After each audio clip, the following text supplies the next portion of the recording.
31.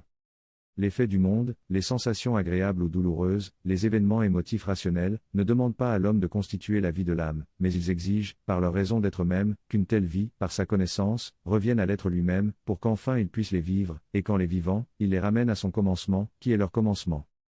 Ils ne demandent pas de languir douloureusement ou agréablement dans leur factualité, mais demandent que l'humanité, remarquant comme sien le pouvoir par lequel ils apparaissent, ou émergeant, connaisse ce pouvoir comme sa première pénétration intime d'eux et en même temps comme la force qui libère de l'enchantement par lequel elle se lie à eux, dans la mesure où ils apparaissent.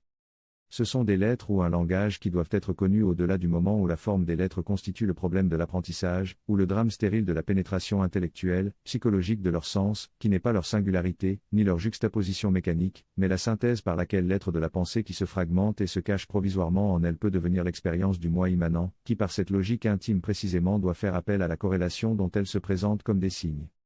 Événements extérieurs et intérieurs qui tissent la vie de l'homme dans la mesure où elle lui fournit des vêtements de pensée, ils n'ont de réalité qu'en tant que stimuli de la pensée qui, se déterminant à travers eux, ne peut commencer à se connaître qu'à travers un tel cheminement. C'est la limite de la réflexivité jusqu'à laquelle elle a été conduite, son dépassement est le commencement de la liberté.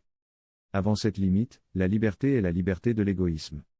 La pensée réflexe est celle qui, bien qu'elle soit capable de tout penser, en tant que pensée pensante, n'a pas encore la force de libérer l'homme de la nature pour que la nature soit enfin connue.